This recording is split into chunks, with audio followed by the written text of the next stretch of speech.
Alors, auditrice, auditeur de la plus belle dame de Lomé, bonjour, bonsoir. Merci de nous retrouver sur la 95.5. Je suis Judith Asogba et actuellement avec moi, j'ai le directeur du Centre des expositions et foires Togo 2000.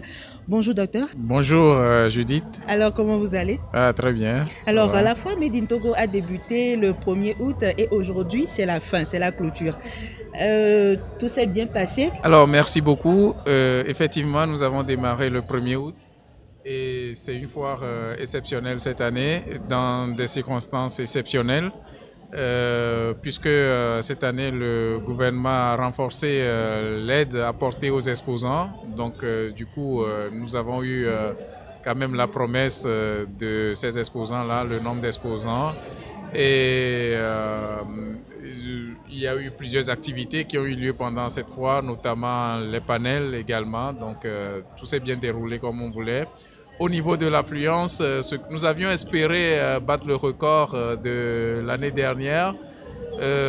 Nous en sommes un peu en deçà cette année, mais nous attendons, on se dit que la foire n'est pas encore terminée. C'est l'exposition qui termine aujourd'hui puisque nous avons un événement Made in Togo qui se prolonge jusqu'à on ne sait quelle date. Est-ce que vous avez déjà entendu parler d'un événement qui n'a pas de fin? Donc l'exposition n'est pas terminée, c'est ce soir que ça finit. Voilà. Vous voyez? Et donc je vous ai fait le bilan, comment ça s'est passé dans la semaine. Et donc, en attendant que ça soit fini, on poursuit encore avec l'autre événement. Ok, en attendant que ça soit fini, on poursuit avec l'autre événement qui est le Guinness World Record culinaire. Alors, la Togolaise a décidé de s'y jeter, de s'y mettre. Pourquoi le centre a accepté d'accueillir l'événement? Mais pourquoi refuserions-nous? On vous parle du Made in Togo. Et c'est un événement du Made in Togo, c'est-à-dire la fabrique directe d'une championne. Le Made in Togo, le sens vrai du Made in Togo, c'est ça, c'est-à-dire promouvoir la production locale et encourager, développer tout ce qui est local, la consommation locale. Et voilà une chef togolaise, une jeune chef togolaise qui veut se lancer dans un record pour battre un record mondial de la plus longue, un marathon culinaire. Et donc ça fait partie, c'est un événement Made in Togo qui continue, qui prolonge le Made in Togo et on ne sait pas jusqu'à quelle date. Ça s'inscrit dans le cadre du Made in Togo. Totalement, puisque le Made in Togo fabrique des champions dans certains domaines, c'est-à-dire vous voyez les producteurs là qui font, même dans l'agroalimentaire, qui deviennent des chefs d'entreprise. Nous les accompagnons pour devenir de réels chefs d'entreprise, de faire grandir leur production, de rencontrer d'autres producteurs dans le monde entier. Nous les mettons en contact. Voilà le rôle du CTF. Et donc, voilà, et le Guinness World Record là, du marathon culinaire s'inscrit pleinement dans la vision, voilà, du Made in Togo, de la fabrique de champions, de la fabrique de talents, de l'éclosion de ces talents nationaux. Et voilà ce qui se passe actuellement sur le site du CTF. Et c'est pour ça que c'est un réel plaisir pour nous d'accueillir cet événement en clôture de la foire Made in Togo. Tout à fait. D'accord.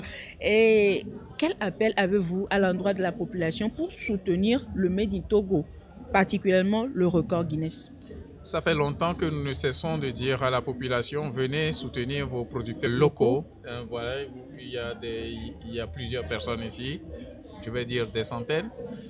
Ce soir, vous voyez sur le site, il y a des familles qui viennent, qui ont entendu cet appel. Beaucoup de Togolais sont sortis. Nous lançons un appel à tous les autres Togolais, ceux qui restent à la maison, de venir parce que pour promouvoir l'économie nationale, c'est pas rester à la maison, même si ça ne vient pas directement de vous, quand vous venez soutenir quelqu'un d'autre, c'est le pays qui est soutenu, c'est l'économie du pays qui est soutenue. Et donc, ce qui se passe ici, c'est un peu comme un match de football. Si vous avez des champions de Togolais qui jouent et qu'il n'y a personne dans les stades, qu'est-ce qui se passe? Ils sont découragés. Ils sont découragés. Et c'est pour ça que nous appelons la population à venir soutenir, parce que ça va se passer demain, après-demain, pendant une dizaine de jours. Et donc, tant que la population sortira pour soutenir, elle aura le courage de résister à toute la pression, au sommeil, à la fatigue et de continuer. Et nous allons battre ce record et nous allons obtenir ce trophée. Ce trophée-là. Maintenant, parlons de l'autre événement. Le Togo participe à la prochaine Expo Osaka 2025. Alors, parlez-nous un peu de cette exposition.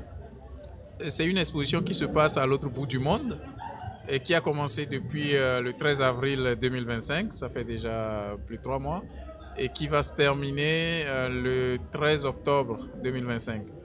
Alors, l'événement particulier de cette expo universelle, c'est la journée économique du Togo, qui aura lieu le 19 août, et la journée culturelle le 20, donc le 20 août. Et surtout la journée nationale qui est prévue pour le 21 août. Voilà. Le 19, le 20 et le 21 août. 3 jours dédiés au Togo. Au Togo, voilà. Le Togo sera le centre du monde. Osaka. J'espère qu'on pourra vous envoyer en direct les images de ce qui se passe là-bas. En tout cas, les journalistes sont mobilisés pour voir briller le Togo à l'autre bout du monde. À l'autre bout du monde. Et les journalistes espèrent voir briller encore une fois de plus la foire internationale. C'est une promesse. C'est le plus gros événement de l'année et qui se tient fin novembre, donc du 28 novembre au 14 décembre. Et donc, ça sera pas une fois comme les autres, puisque c'est la 20e édition de la foire de Lomé qui correspond aux 40 ans du centre et de la foire en plus, puisque la première fois a eu lieu en 1985, la première édition. C'est vrai que la foire a été interrompue plusieurs années, parfois, en tout cas à 3 reprises, où le centre a été fermé, mais la foire de Lomé a 40 ans. Et nous organisons la 20e édition en 40 ans. Donc voilà, il faut que chacun se mette dans la tête que c'est le plus gros événement qui va avoir lieu à la fin de cette année au Togo, et nous convions les exposants à venir s'inscrire, à continuer de s'inscrire.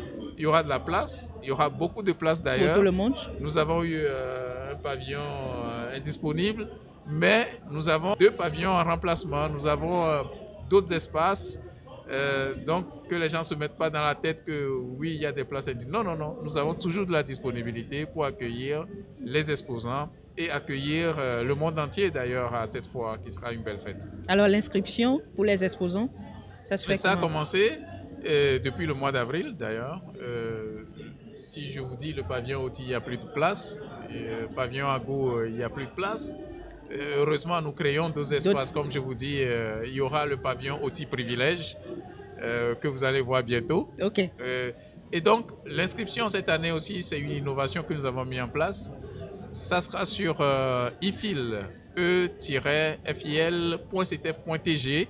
On s'inscrit directement en ligne. Mais pour ceux qui n'ont pas la possibilité de se créer un compte et s'inscrire en ligne, il y a une assistance permanente au CTF ici tous les jours, ouvrable du lundi au vendredi de 8h à 18h sur place. Qui peut les aider à faire l'inscription? À faire l'inscription.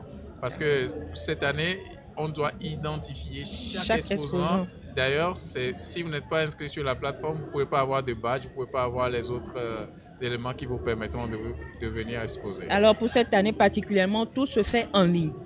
Tout à fait.